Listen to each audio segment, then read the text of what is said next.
Hello everybody, मेरा नाम है पुलकित शर्मा और स्वागत है आपका अपने यूट्यूब चैनल अतुल्य एडुकेयर में। तो आज हम लोग क्लास 10th का chapter number 8 introduction to trigonometry में एक्सरसाइज 8.2 का क्वेश्चन नंबर 4 करने वाले हैं। ठीक है, क्वेश्चन क्या दिया है यहाँ पे?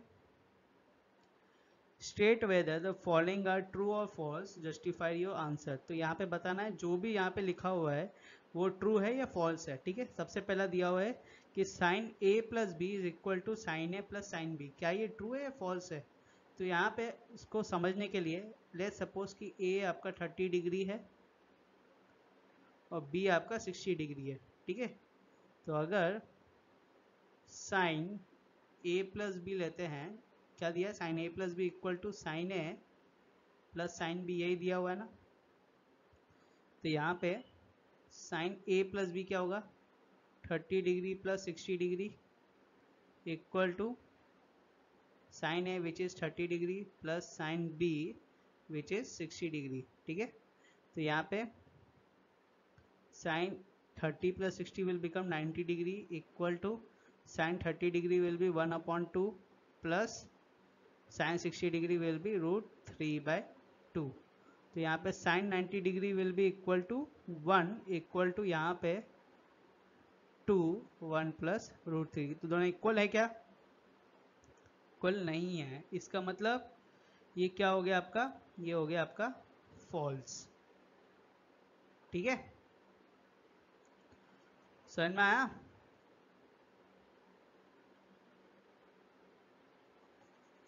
अब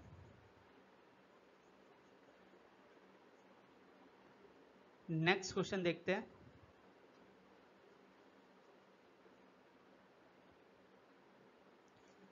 the value of sine theta increases as theta increases. सबसे पहले यहाँ पे क्या बोला है कि जैसे जैसे थीटा इंक्रीज होता जाएगा तो साइन थीटा की वैल्यू क्या होगी? इंक्रीज होती जाएगी। चलो देखते हैं। तो अगर मैं थीटा लूँ 0 डिग्री, फिर 30 डिग्री, 45 डिग्री, 60 डिग्री और 90 डिग्री, क्या वैल्यू इंक्रीज हो रही है? देखो, साइन 0 डिग्री इज 0, फिर उसके बाद sine 30 degree is 1/2 which is equal to 0.5, तो इंक्रीज हुआ वैल्यू। फिर इसके बाद साइन 45 डिग्री इज 1/√2, ये भी इंक्रीज हुआ। यहाँ पे sine 60 degree is equal to √3/2 which is equal to 0.87, increase हुआ है। और साइन 90 डिग्री क्या होता है? 1। तो आप देख सकते हो शुरुआत कहाँ से किया था? साइन 0 डिग्री से किया था हमने। ठीक है, वो खत्म कहाँ किया? Sine 90 degree which is 1। So it is true that when the theta increases the value of sine theta also increases. ठीक है, तो यहाँ पे हम लोग लिखेंगे ट्रू। अब यही इधर लिख देता हूँ मैं एक बार। हाँ देखो, इसको रब करके इधर लिख देता हूँ ट्रू। ठीक है, अब अगला क्या है कि sine theta the value of cos theta increases as theta increases. यहाँ पे भी पूछ रहा है कि अगर थीटा इंक्रीज होगा तो कॉस थीटा की वैल्यू इंक्रीज होगी। तो यहाँ पे थीटा ले लेते हैं 0 degree, comma 30 degree, comma 45 degree, comma 60 degree, comma 90 degree. तो यहाँ पे हमें पता है कि कॉस 0 डिग्री होता है 1, कॉस 30 डिग्री होता है √3/2 विच इज इक्वल टू 0.87। फिर से कॉस 45 डिग्री होता है 1/√2। फिर कॉस 60 डिग्री होता है 1/2 विच इज इक्वल टू 0.5।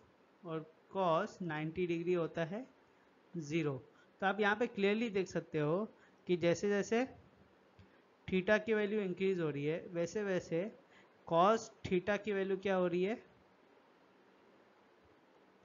एक मिनट, वैसे वैसे कॉस थीटा की वैल्यू क्या हो रही है? डिक्रीज हो रही है। सबसे पहले साइन 0 डिग्री था 1, सॉरी कॉस 0 डिग्री था 1 और कॉस 90 हो गया 0। इसका मतलब क्लियरली देख सकते हो कि ये डिक्रीज हो रही है। और यहाँ पे क्वेश्चन में क्या पूछा है कि the value of cos theta increases as theta increases? No, as the value of theta increases cos theta value decreases. तो यहाँ पे डिक्रीजेस होना चाहिए था, अगर ये डिक्रीजेस होता तो ये ट्रू होता, मगर यहाँ पे इंक्रीजेस लिखा हुआ है तो ये स्टेटमेंट क्या है, फॉल्स। ठीक है, समझ में आ गया। अब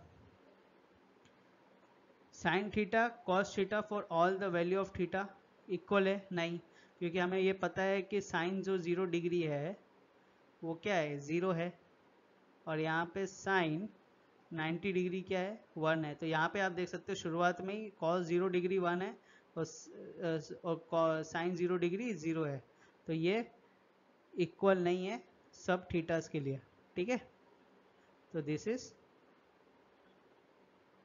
फॉल्स। ओके, आखिरी में क्या दिया हुआ है, cot theta is not defined for a is equal to theta, a is equal to 0 degree. अगर cot a where a is equal to 0 degree, इसका मतलब क्या हुआ कि वो क्या अनडिफाइंड है, तो यहाँ पे देखना पड़ेगा cot a क्या होता है, cos a अपॉन साइन है, तो यहाँ पे a हो गया 0 डिग्री, तो cos 0 degree upon sine 0 degree. तो यहाँ पे आप देख सकते हो कि cos 0 डिग्री क्या होता है, 1, और साइन 0 डिग्री होता है 0, और 1 अपॉन 0 इज नॉट डिफाइंड। ठीक है, तो इसका मतलब cot a is not defined for a equal to 0 degree, yes it is true, it is not defined.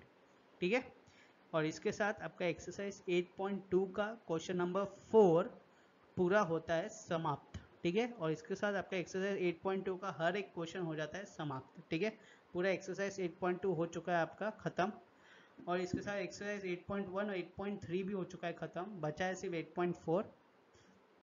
अगर आपको इस चैप्टर में कुछ डाउट है तो आप मुझसे पूछ सकते हो बेझिझक होके, और उसके साथ